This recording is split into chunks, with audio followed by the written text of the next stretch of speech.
आपल्या कथेचे नाव आहे चोळप्पांची भक्ती आणि संशय. लीला. चोळप्पांचा संशय आणि स्वामींची कृपा. स्वामी समर्थ जेव्हा अक्कलकोटला आले तेव्हा ते सुरुवातीला चोळप्पा नावाच्या एका निष्ठावान भक्ताच्या घरी वास्तव्यास होते.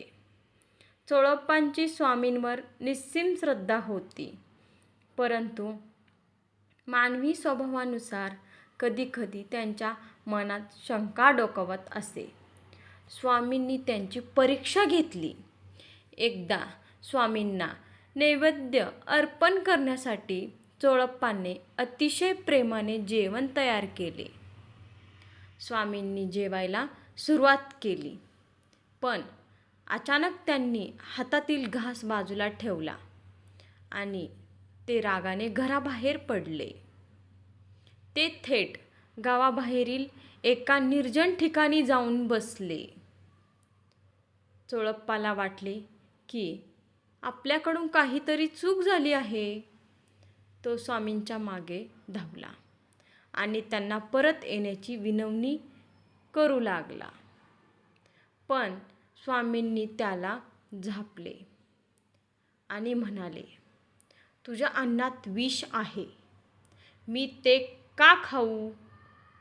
त्याच वेळी चोळप्पांचा असा गोंधळ उडाला की चोळप्पा अचानक अवाक झाले. त्याने स्वतःच्या हाताने सात्विक जेवण बनवले होते, मग त्यात विष कुठून येणार? तो रडू लागला आणि म्हणाला, महाराज, मी असा अपराध कधीच करणार नाही. स्वामी हसले आणि म्हणाले, अरे वेड्या, अन्नात विष नाही, तुझ्या मनात संशयाचे विष आहे. तू जेवण वाढताना विचार करत होतास की एवढे पदार्थ बनवलेत तर स्वामी सर्व संपवतील का, की वाया जातील? हाच तुझा संशय म्हणजे विष. तेव्हा अहंकाराचा नाश झाला.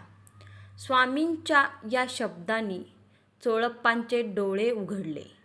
त्याला जाणीव झाली की स्वामी केवळ देहाने आपल्यासमोर नाहीत, तर ते आपल्या अंतर्मनातील प्रत्येक विचार जाणवतात. त्याने स्वामींचे पाय धरले आणि क्षमा मागितली.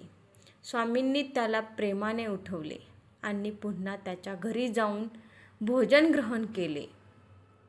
या कथेचा भोग, भाव तसा देव, म्हणजेच देवाला अर्पण केलेल्या वस्तूंच्या किमतीपेक्षा अर्पण करणाऱ्याचा भाव महत्त्वाचा असतो. अंतर्यामी म्हणजेच समर्थ हे भक्तांच्या मनात चालणाऱ्या प्रत्येक विचाराचे साक्षीदार आहेत. थर्ड इज निर्मळ भक्ती. भक्तीमध्ये संशय किंवा हिशोब नसावा, तरच ती फळाला येते. म्हणूनच स्वामी म्हणतात, भिवू नकोस, मी तुझ्या पाठीशी आहे. जर मी तुम्हाला कथा सांगितलेली ही आवडली असेल तर नक्कीच लाईक करा, शेअर करा आणि आपल्या चॅनेलवरती नवीन असाल तर अशाच नवीन नवीन कथा ऐकण्यासाठी सबस्क्राईब करा. श्री स्वामी समर्थ सर्वांना.